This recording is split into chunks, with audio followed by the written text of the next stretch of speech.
Ghoulies, and welcome once again to Dr. Destruction's Crimson Theater, where we like to explore the dark half of the movie genre. And tonight is no letdown because we've got the one and only White Zombie with Bela Lugosi. Now, Bela Lugosi, if all his stage work that he had done in Hungary would have been captured on film, Bela Lugosi would have been remembered as a fine actor far exceeding the horror genre.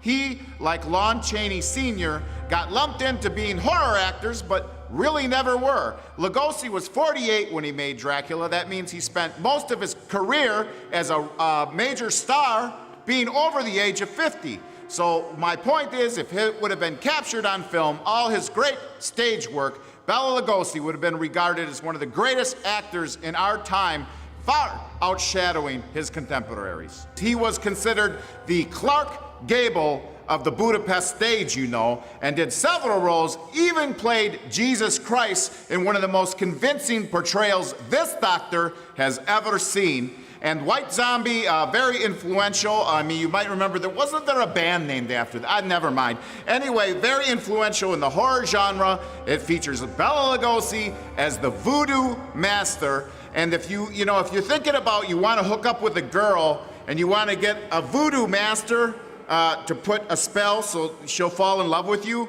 be careful, because the voodoo master might like the girl himself, and that is the pretense of tonight's horrifying melodrama.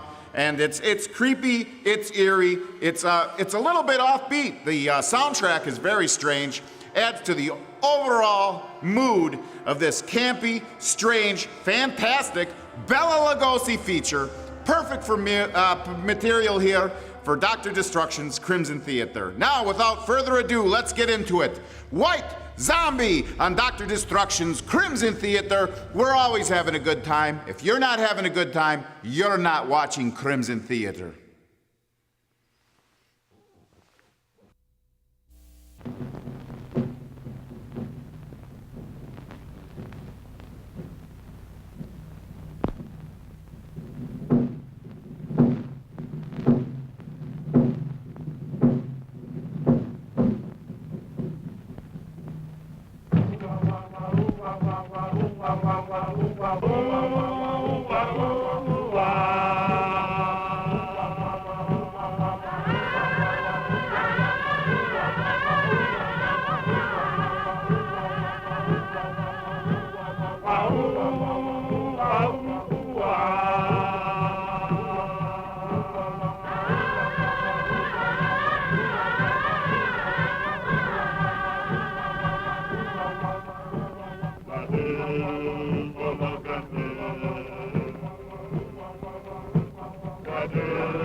Looks like a burial.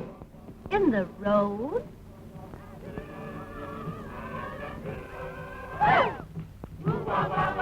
Driver, what is it? It's a funeral, mademoiselle. They're afraid of the men who steal dead bodies. So they dig the graves in the middle of the road, where people pass all of the time.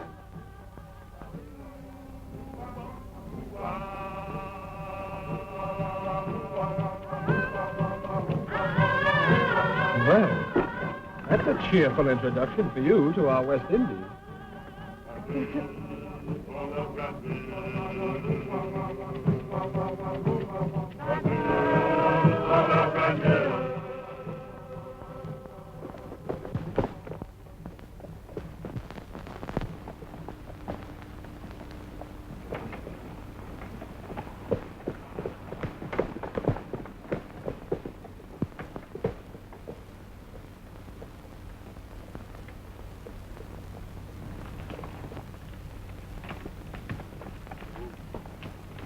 Do you know where is the house of Monsieur Beaumont?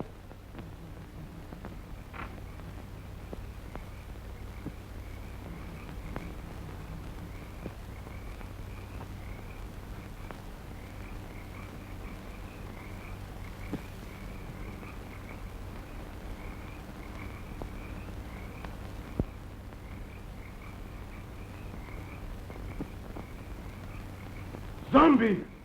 Allez vite! Allez!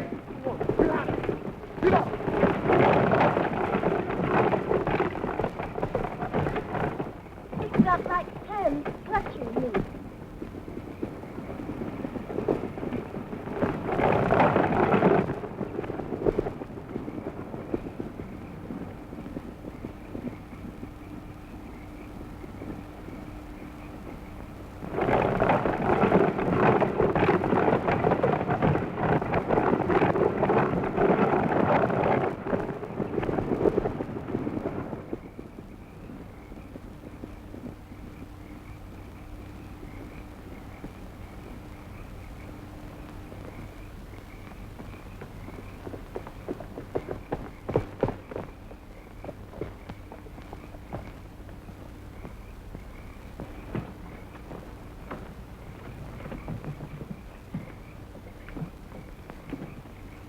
Why did you drive like that, you fool? We might have been killed. Worse than that, monsieur. We might have been caught. Caught?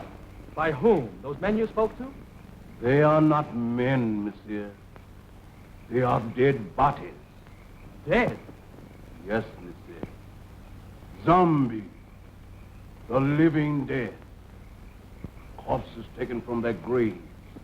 Or made to work in sugar mills and fields at night. Look! Here they come!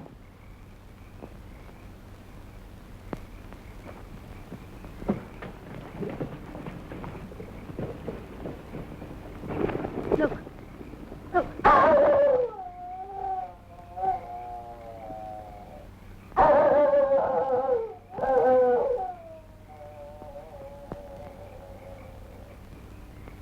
Excuse me, please. Have you got a match? Did I frighten you? I'm sorry. I'm ugly enough, I suppose. No, it wasn't you. Something happened back on the road there. We stopped to speak to some men. Our driver told us they weren't men at all. He said they were corpses. corpses. Surely you don't believe it, do you? No. Well, I don't know. Haiti is full of nonsense and superstition. They're always mixed up with a lot of mysteries that'll turn your hair gray. I've been a missionary here for, 30 years, and at times, I don't know what to think. Come, let's go in the house. Oh, yes. Huh? Come, dear.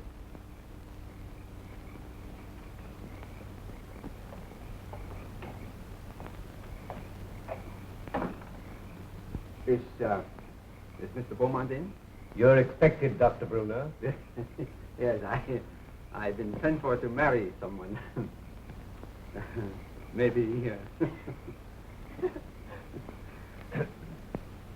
oh, yes, excuse me.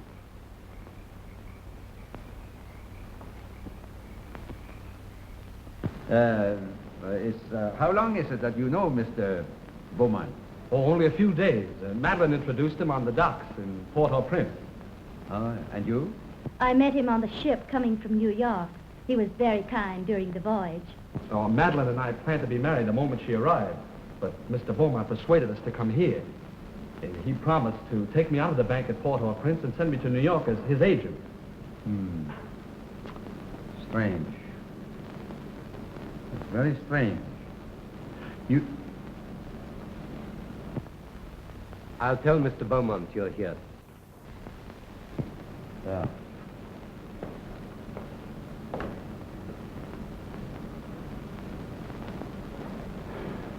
It's all right, isn't it, Doctor? Oh, I guess so. You see, I've only met Mr. Beaumont once or twice, but he never struck me like a man that'll take the trouble to play fairy godfather to a young couple like you. Unless... Unless what, sir?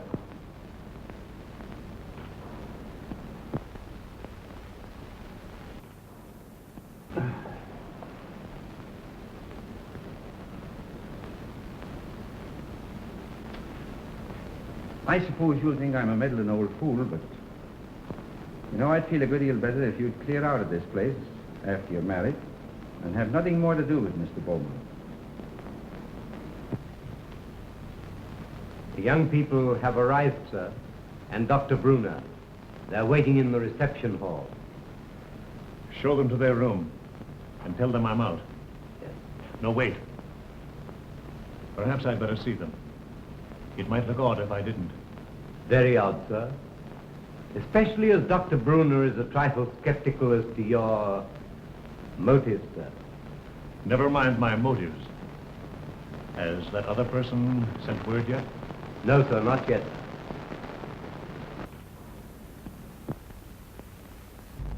He's 24 hours late. I wish you'd keep away from that man, sir. But what you're planning is dangerous. Don't you suppose I know that, Silver? You don't seem to realize what this girl means to me. Why, I'd sacrifice anything I have in the world for her. Nothing matters if I can't have her.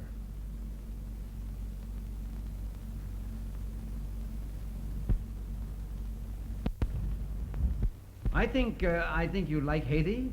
Most people that... Oh, Madeline, I'm delighted to see you. Neil, you're more than welcome. Thank you, sir. Doctor, it was very kind of you, to busy man you are. No, not at all.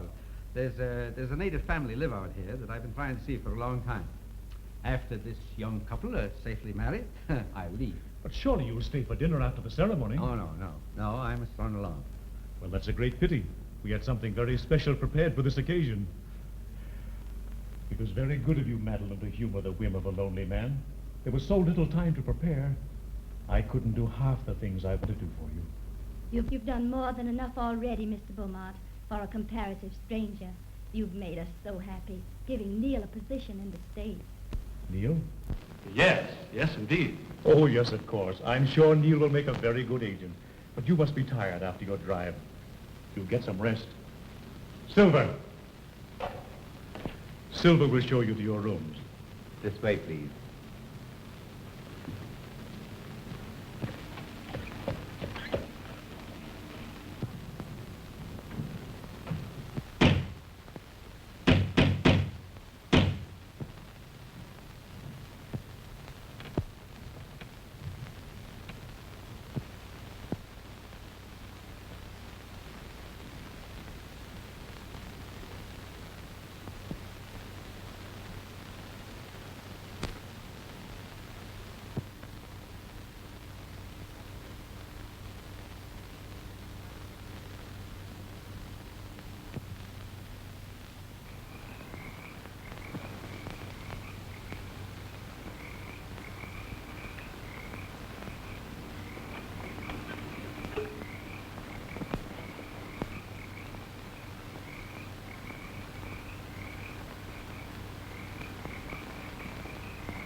Delighted to see you again, Monsieur Beaumont.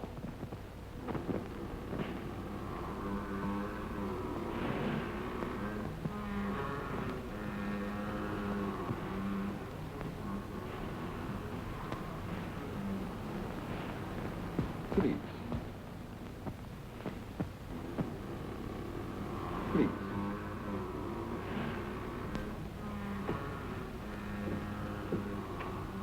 I'm sorry that kept you waiting, monsieur.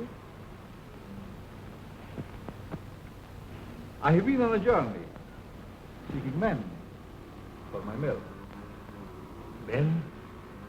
They work faithfully, and they are not worried about long hours. You could make good use of men like mine on your plantation. No.